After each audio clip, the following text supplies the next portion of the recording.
అందరికి నమస్కారములు.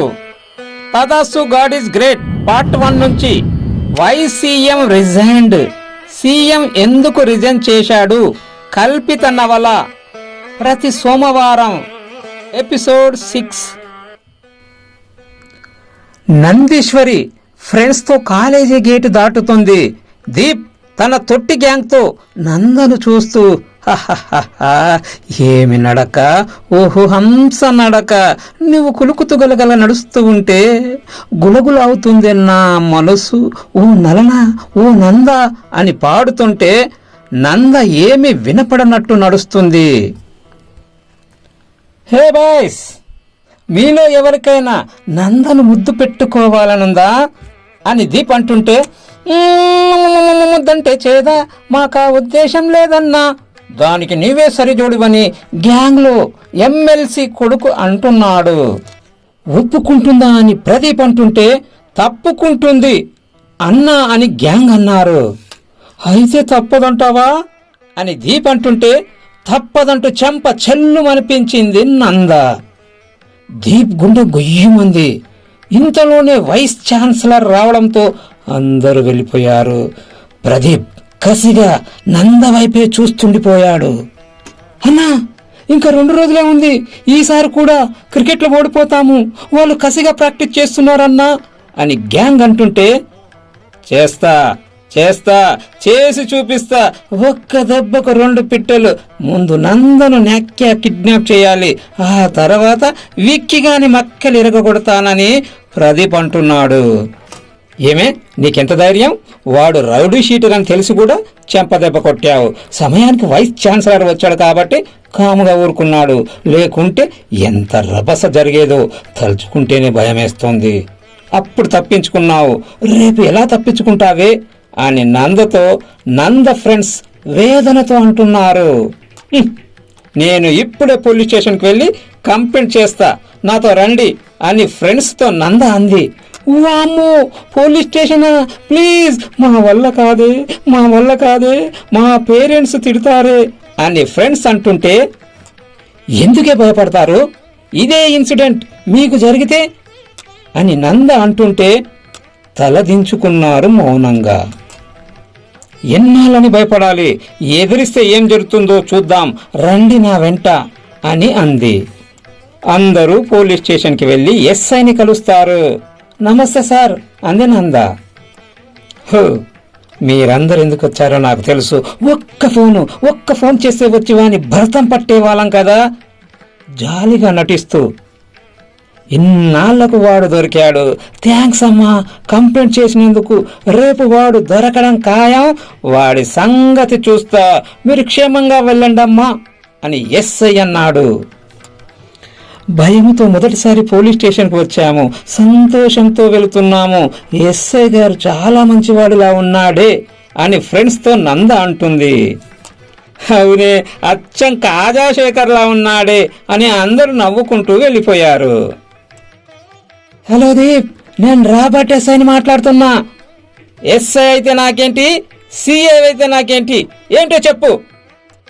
మనసులో వీడికి ఇంకా పొగురు తగ్గలేదనుకుంటూ, సరే ఓసారి స్టేషన్కి వస్తావా అని ఎస్ఐ అన్నాడు. నా మనసు బాగలేదు, నేను రాను అని దీప్ అన్నాడు. అయితే తప్పకుండా రావాలి, ఇక్కడికి వస్తే రిలాక్స్ అవుతావు అని ఎస్ఐ అంటుంటే, రిలాక్స్లోనే ఉన్నా, ఈ దీప్ ఒక్కసారే చెబుతాడు. అయితే నేనే అక్కడికి వస్తున్నా, ఎక్కడున్నావో చెప్పు అని ఎస్ఐ అంటుంటే, రాకపోయావో చెప్పు తెగుద్ది అంటూ గ్లాసులోని బ్రాందీని నోట్లో పోసుకున్నాడు. శాలిని తెలుసు కదా, అదే నీ ఉంపుడుగత్తే, దాని ఇంట్లో. ఈ మాట వినగానే ఎస్ఐకి చెమటలు పట్టాయి.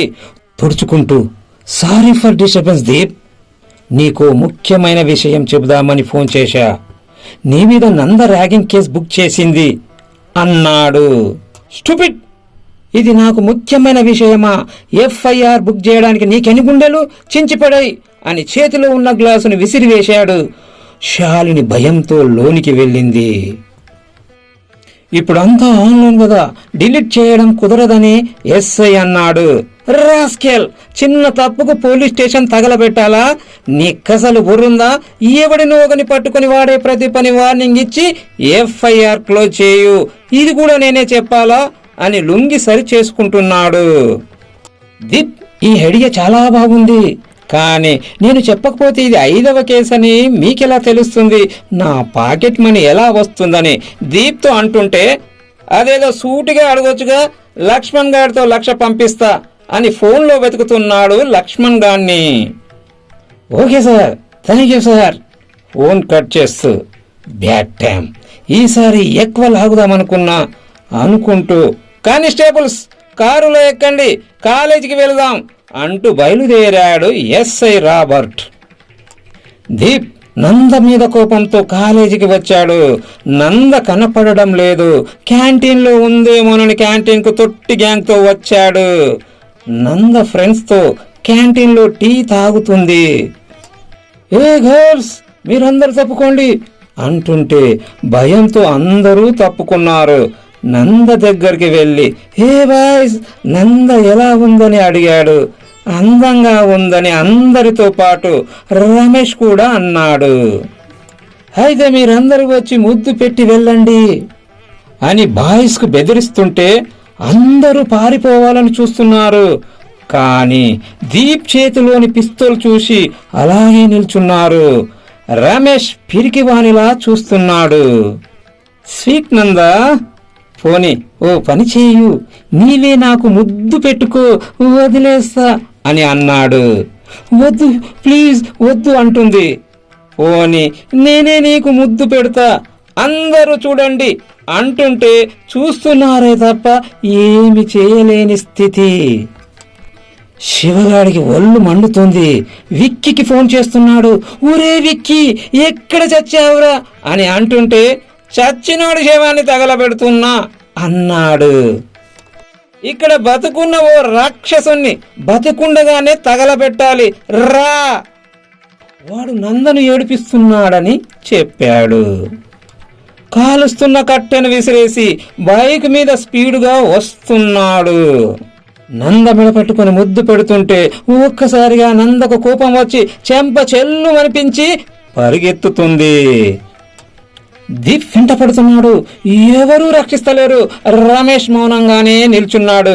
దీప్ నంద చీరను లాగేశాడు. అలాగే పరుగెడుతూ వైస్ ఛాన్సలర్ రూమ్లోకి వెళ్ళింది.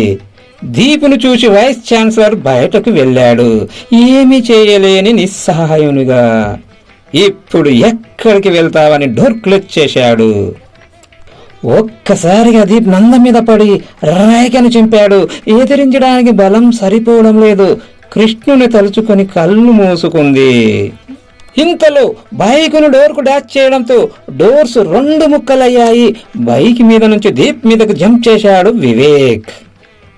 దీప్ పిస్తోల్తో షూట్ చేస్తున్నాడు. గురి తప్పింది. పిస్తోల్ జారి పడిపోయింది. ఇద్దరు మల్ల యుద్ధాలు, ముష్టి దెబ్బలాడుకుంటున్నారు. దీపును వీర లెవెల్లో ఎగిరెగిరి తంతున్నాడు విక్కీ. ఇంతలోనే ఎస్ఐ వ్యాన్ వచ్చింది. దీపును అరెస్ట్ చేసి తీసుకువెళ్ళాడు. నందను దగ్గరకు తీసుకొని బైక్ మీద వాళ్ళ ఇంటి వద్ద దింపాడు వివేక్. ఎస్ఐ రాబర్ట్ మార్గ మధ్యంలో దీపును వదిలేశాడు. నో ప్రాబ్లం, నీ ఐడియాను ఫాలో అవుతా అని రాబర్ట్ అన్నాడు. నంద బెడ్రూమ్లో పడుకుని ఆలోచిస్తుంది. ఇన్నాళ్ళు నేను రమేష్ను మనసారా ప్రేమించాను. నేను ఆపదలో ఉన్న చూసి చూడనట్లు పిరికి వానిలా మౌనంగా నిలుచుండిపోయాడు. కనీసం ఎదిరించనైనా లేదు. ప్రేయసి ఆపదలో ఉంటే కాపాడలేని వాడు ప్రియుడెలా అవుతాడు? భార్యకు భర్తే రక్షణ కావాలి, కానీ పిరికివాడిలా తలదించుకునే మగాడు మొగుడు కాకూడదు. నేను ఇన్నాళ్ళు ప్రేమించిన రమేష్ ఒక పిరికివాడు. నేను ఇన్నాళ్ళు అసహించుకున్న వివేక్ అసలైన మగాడు, మనగాడు. నేను అసహించుకున్న, అవమాన పెట్టినా, అయినా నన్ను, నా శీలాన్ని రక్షించాడు. కనుక వివేకే నాకు మొగుడు, మొనగాడని మనసులోంచి రమేష్ను పూర్తిగా డిలీట్ చేసింది. వివేక్ను ప్రేమించాలనుకుంది. ఎస్ఐ రాబర్ట్ ఆలోచనలో పడ్డాడు. నంద కంప్లీట్ ఫైల్ చూస్తూ తొందరపడ్డాను. వెంటనే ఎంక్వైరీకి పోయేది లేకుండే. డామిట్, దీపు విక్కీ ఫైటింగ్ జరుగుతుంది. నేను వెళ్ళినాను, తప్పదు కాబట్టి దీపిగాని రక్షించవలసి వచ్చింది. దీపిగాడు ఖుష్ అయ్యాడు. నా మామూలుగానే వచ్చింది. విక్కీగానికి ఏమైనా అయ్యింటే కేసు అయ్యేది, అయ్యింటే ఎక్కువ లాగేవాణ్ణి అని బాధపడుతూ, మరి నంద ఫైల్ను క్లోజ్ చేయాలంటే కాలేజీకి వెళ్ళి ఎంక్వైరీ చేయాలి, ఎలా అని ఆలోచిస్తుంటే, సార్ మీ చేతులు ఫైల్ ఎంతసేపు అని పట్టుకుంటారు సార్? ఎవరినో ఒకరిని పట్టుకుని వీడియో ప్రదీప్ అని క్లోజ్ చేద్దాం. నా మైండ్లో చాలా మంది దొరికారు, నో ప్రాబ్లం అని ఓ కానిస్టేబుల్ అంటుంటే, షబాష్, పదా కాలేజీకి, జీప్ స్టార్ట్ చేయండి అని ఎస్ఐ అన్నాడు. జీపు కాలేజీ ముందు ఆగింది. ఎస్ఐ మరియు కానిస్టేబుల్ సరాసరి వైస్ ఛాన్సలర్ రూమ్కు వెళ్లారు. వైస్ ఛాన్సలర్ లేచి, నమస్తే సార్, మీరు నిన్న సమయానికి వచ్చారు కాబట్టి రక్తపాతం జరగలేదు, థ్యాంక్ యూ సార్ అన్నాడు. నంద ప్రదీప్ అనే కుర్రోడి మీద ర్యాగింగ్ కంప్లీట్ చేసింది, ప్రదీప్ను పిలిపించండి ఎస్ఐ అన్నాడు. ప్రదీప్ అనే కుర్రాళ్ళు 10 మంది ఉన్నారు, ఏ ప్రదీప్ సార్ అని అమాయకంగా ముఖం పెట్టి వైస్ ఛాన్సలర్ అన్నాడు. అందరిని పిలిపించు, నందను కూడా ఎస్ఐ అంటున్నాడు కల్లేగా చేస్తూ. వైస్ ఛాన్సలర్ అందరినీ పిలిపించాడు. నంద వైపు చూస్తూ, చూడు నంద, ఇందులో ప్రదీప్ ఎవరో గుర్తుపట్టి చెప్పు అని ఎస్ఐ అంటుంటే నంద ముఖం వాడిపోయింది. వీరిలో వాడు లేడు సార్, వైస్ ఛాన్సలర్ గారు ప్రదీప్ను ఎందుకు పిలిపించలేదని నంద అంది. చూడమ్మా నందీశ్వరి, మన కాలేజీలో ఉన్న ప్రదీప్లందరినీ పిలిపించాను, ఇదిగో అడ్మిషన్ రిజిస్టర్ క్రాస్ చెక్ చేసుకో అని వైస్ ఛాన్సలర్ అన్నాడు ఏమి తెలియనట్లు. నంద అదోలా చూస్తూ, సార్ ఆ ప్రదీప్ మన స్టూడెంట్స్ కాదా? ఓహోహో, ఆ దీపి గారి గురించా? వారి పేరు దీపమ్మ, అందరూ ప్రదీప్ అని పిలుస్తారు. వాడు నో వారు మన కాలేజీ స్టూడెంట్ కాదమ్మా, వారు రానా గారి వారసుడమ్మా, ఈ కాలేజీ ట్రస్ట్ చైర్మన్ రానా గారి ఏకైక కుమారుడు. వారు సరదాగా వచ్చారంతే, సరదా తీరగానే వేరే కాలేజీకి వెళ్తారు, వారు మన గెస్ట్ అమ్మా.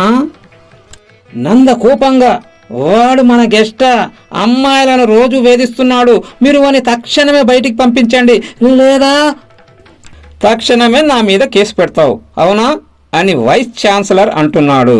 నంద అవునని అంటుంటే, అయితే నేనే వెళ్ళిపోతానని వైస్ ఛాన్సలర్ గారు అన్నారు. సార్ మీరు వెళ్ళిపోతే ఎలా సార్ అని నంద మరియు ఇతర స్టూడెంట్స్ వేదనతో అంటున్నారు. ఓకే, నేను వెళ్ళను కనుక మీరందరూ వెళ్ళిపోండి మీ క్లాసులోకని వైస్ ఛాన్సలర్ గారు అంటున్నాడు. ఎందుకు సార్ అంత భయపడుతున్నారని నంద అంది.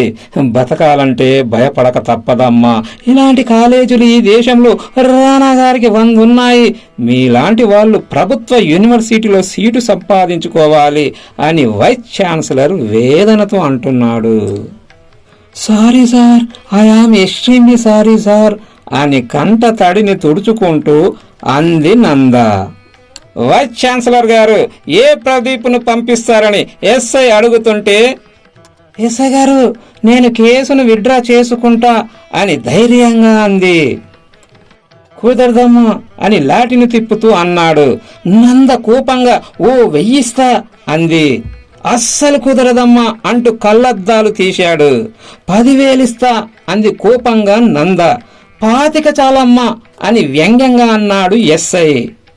కోపంగా రాస్కెల్ అని మనసులో అనుకుంటూ 25,000 సెల్ఫ్ చెక్ రాసింది నంద. ఓ ఎస్ అని చెక్ తీసుకొని అసభ్యకరంగా నంద ఏదను రాసుకుంటూ వెళుతుంటే ఎస్ఐని చెంప మీద కొడుతుంది రాస్కెల్ అని. స్టూడెంట్స్ అందరూ షాక్ అయ్యారు. ఎస్ఐ కోపంగా, నీకు పొగరు ఇంకా తగ్గలేదే అని నంద చూనిని లాగుతున్నాడు. స్టూడెంట్స్ ఎస్ఐ మీద తిరగబడతారు. ఎస్ఐ చున్నీని వదిలేస్తూ చూస్తా అంటూ వెనుతిరిగి జీబు ఎక్కి వెళ్ళిపోయాడు. క్రికెట్ మైదానంలో విక్కీ టీం క్రికెట్ ప్రాక్టీస్ చేస్తున్నారు. ఇంతలో కాలేజీ నుంచి ఒకడు పరిగెత్తుకుంటూ వచ్చి, నంద ఆపదలో ఉందిరా, ఆ రాబర్ట్ ఎస్ఐ గాడు నంద చూనిని లాగాడురా, పదండిరా అక్కడ ఏం అఘాయిత్యం జరుగుతుందోనని చెప్పాడు. అందరూ ప్యాళ్ళు పట్టుకొని బైకుల మీద వస్తున్నారు. ఒకడు ఫోన్ చేస్తూ, ఏం పర్వాలేదు, మేము అందరం తిరగబడేసరికి తోక ముడుచుకొని వెళ్ళిపోయాడు ఫకీర్ నా ఎస్ఐ కొడుకని చెప్పాడు. అయితే మనం పోలీస్ స్టేషన్కే వెళ్దాం, స్టూడెంట్స్ పవర్ ఏమిటో చూపెడదామని అందరూ పోలీస్ స్టేషన్కు వెళ్ళారు బైకుల మీద. ఆవేశంగా పేర్లను పట్టుకొని ఎస్ఐతో ఘర్షణ పడతారు. ఈ ఎస్ఐ రాబర్ట్ను చితకబాదుతారు. కానీ కానిస్టేబుల్స్ అందరినీ ఏ కీలుకు ఆ కీలు విరగొడతారు. వివేక్ లాఠీ దెబ్బల నుంచి తప్పించుకుంటాడు. చివరికి అందరినీ జైల్లో బంధిస్తారు. ఎస్ఐ ప్రదీప్కు ఫోన్ చేస్తున్నాడు. దీప్, నీకో శుభవార్త. రోజు అశుభాలు చేసేవాడికి కూడా శుభవార్తలుంటాయా? ఏదో చెప్పి తగలడు అని విసుగ్గా అన్నాడు. దీప్, కన్ఫర్మ్, క్రికెట్లో నీ కరీంనగర్ టీం గెలుస్తుందని ఎస్ఐ అంటుంటే, తప్పకుండా గెలుస్తుందా అని ఆదుర్తగా అడుగుతున్నాడు దీప్. ఎస్, గెలుస్తుంది, గెలిపిస్తా, ఏమిస్తావు అని ఎస్ఐ లాఠీని త్రిప్పుతూ అంటున్నాడు. ఏం కావాలి? నంద కావాలి, నందతో ఒక రోజు చాలు అని క్రూరంగా అంటున్నాడు రాబర్ట్ ఎస్ఐ. కోపంగా దీప్, ఒరే ఎస్ఐ ఖబర్దార్, నాలుక కోసదా, నందనాది, నేను నా కాలేజీలో నంద కోసమే జాయిన్ అయ్యాను. ముందు నా కోరిక తీరాలి, ఆ తర్వాతే నువ్వు. జైల్లో విక్కీ మరియు టీం అందరూ ఆవేశంగా వింటున్నారు. ఓకే, ఐఆమ్ వెయిటింగ్ ఫర్ నంద.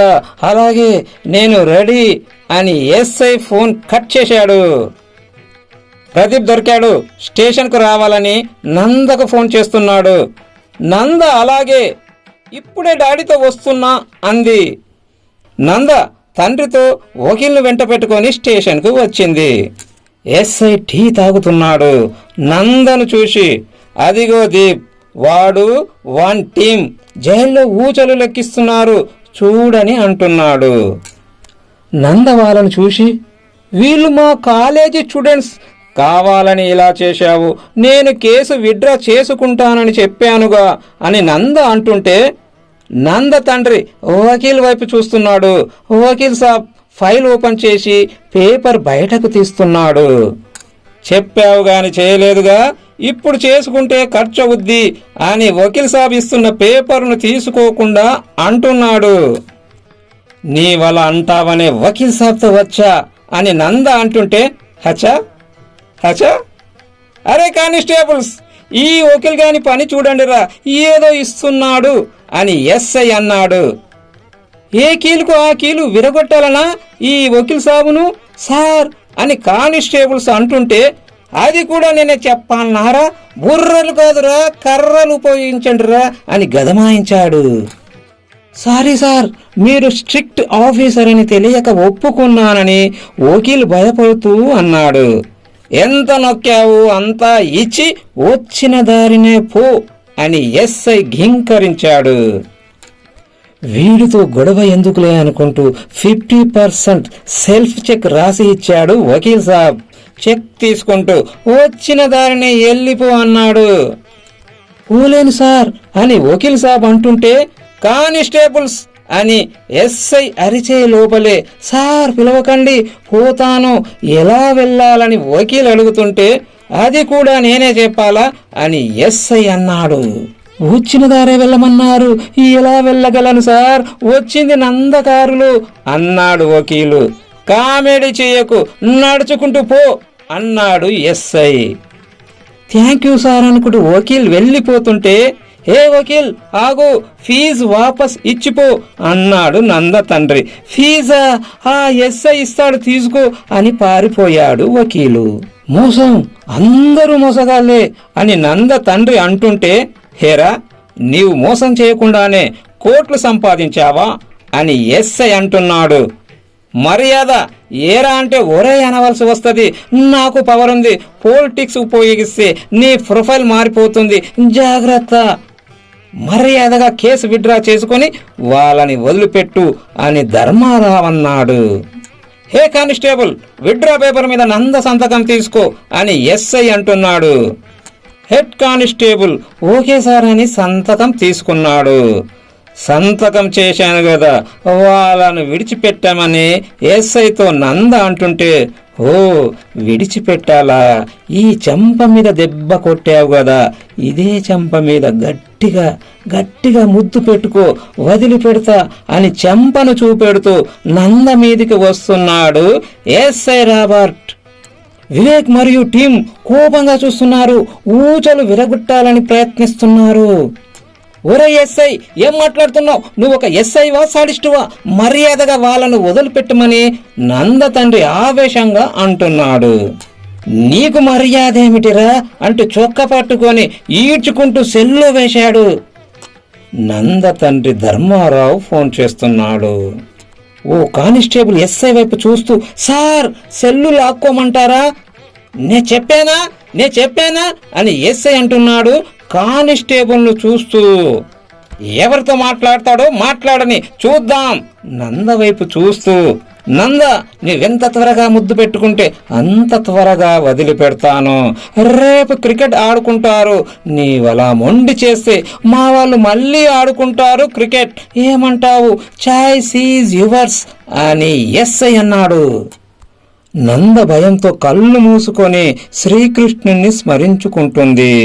పెడతావా, నన్నే పెట్టమంటావా అని ఎస్ఐ దగ్గరకు వస్తున్నాడు. ఇంతలో ఒక కానిస్టేబుల్ దీపుకు అనుచరుడు దీప్తో ఫోన్లో మాట్లాడుతున్నాడు. సార్, 2 టౌన్ నుంచి మాట్లాడుతున్నా, ఎక్కడున్నా త్వరగా రండి సార్. అక్కడికే వస్తున్నా, మీ స్టేషన్ గేటు దగ్గరలో ఉన్నా. ఏంటి సంగతి? ఎస్ఐ రాబర్ట్ నందను ముద్దు పెట్టుకుంటున్నాడు. పెట్టుకుంటే ముందు ముద్దు మీరే పెట్టుకోవాలి కదా సార్ అని అన్నాడు. వివేక్ టీం వింటున్నారు. మీ అంతు చూస్తాం అని ఆవేశంగా చూస్తున్నారు. నంద మెల్లమెల్లగా వెనక్కి జరుగుతూ మెల్లగా కళ్ళు తెరుస్తుంది. ఎస్ఐ తన బుగ్గను చూపెడుతున్నాడు. నంద వణికిపోతుంది, చెమటలు కారుతున్నాయి. ఎస్ఐ కర్చీఫ్తో తుడుస్తూ ముద్దు పెట్టబోతున్నాడు. నంద కృష్ణ అని కళ్ళు మూసుకుంది. ఇంతలో దీప్ బైకును పడేసి ఎస్ఐని తంతాడు. ఎస్ఐ ఎగిరి కింద పడ్డాడు. పిస్తోల్ జారి పడడంతో నంద పిస్తోల్ను అందుకొని ఎస్ఐని షూట్ చేసింది. ఎస్ఐ గిలగిలా కొట్టుకుంటున్నాడు. ప్రదీప్ను కాల్చబోతుంటే ప్రదీప్ చెంగున ఎగిరి నంద చేతిలో ఉన్న పిస్తోల్ని లాక్కొని నందను రేప్ చేయబోతున్నాడు. నంద పారిపోతున్నది. ప్రదీప్ వెంట పడుతున్నాడు. సెల్లో ఉన్న వివేక్ ఆవేశంతో ఊగిపోతున్నాడు. నంద పరుగున వివేక్ సెల్ దగ్గరకు వచ్చి ఆగింది. దీప్ నంద దగ్గరకు వచ్చి విక్కీ వైపు చూస్తూ, వీడు నీ బాయ్ ఫ్రెండ్ కదా, వీడి ముందే నీ పని పడతా, వీడి ముందే. ఏ కానిస్టేబుల్స్ కళ్ళు మూసుకోండి అంటూ నంద మీదకు వస్తుంటే నంద వెనుకకు జరుగుతుంది భయంతో. దీప్ నందను రేప్ చేయబోతుంటే వివేక్ ఊచల మధ్య నుంచి దీప్ గాని కాలర్ లాగగానే చేతిలో నుంచి పిస్తోల్ జారుతూ ఊచల దగ్గర పడింది. నంద వెంటనే కాలుతో పిస్తోల్ను తనడంతో పిస్తోల్ కరీం ఊచల దగ్గరికి వెళ్ళింది. కరీం పిస్తోల్ను తీసుకొని, హే కానిస్టేబుల్స్ లాక్ తీయండి లేదా దీప్ గాని షూట్ చేస్తా అనడంతో లాక్ ఓపెన్ చేశారు. అందరూ బయటకు వచ్చారు. వివేక్ నందతో అంటున్నాడు, డాడీని తీసుకొని ఇంటికి వెళ్ళు త్వరగా, నేను చూసుకుంటా, నాకేం కాదని అన్నాడు. నంద తండ్రితో కారులో వెళ్ళిపోయింది. వివేక్ కరీం చేతిలో నుండి పిస్తోల్ని లాక్కొని ఎస్ఐని మరియు దీప్ గాని కాల్చబోతుంటే, ఉరవికి నహి నహి వదురా, కాల్చబోదురా, వాళ్ళు చస్తే జీవితాంతం జైల్లో ఉండవలసి వస్తుందిరా, మనం కన్నా కలలు నెరవేరవు, భాగ్యాంగే పదరా అని కరీం అంటున్నాడు. ఓరే పిరికి కరీం, చైల్లో ఉన్న ఆవేశం ఎక్కడికి పోయిందిరా? కాల్చి చంపేద్దామనలేదు? అవునురా, అప్పుడు వద్దంటున్నా, అప్పుడు ఆవేశమే గుస్సామే హే, ఇప్పుడు ఆలోచనలో అంటున్నా. నా మాట వినరా విక్కీ? వీళ్ళను వదిలిపెడితే మనలను వదిలిపెట్టరురా. శత్రుశేషం రుణశేషం ఉండకూడదురా. కాల్ చేస్తా, ఈ అవకాశం మళ్ళీ దొరకదు.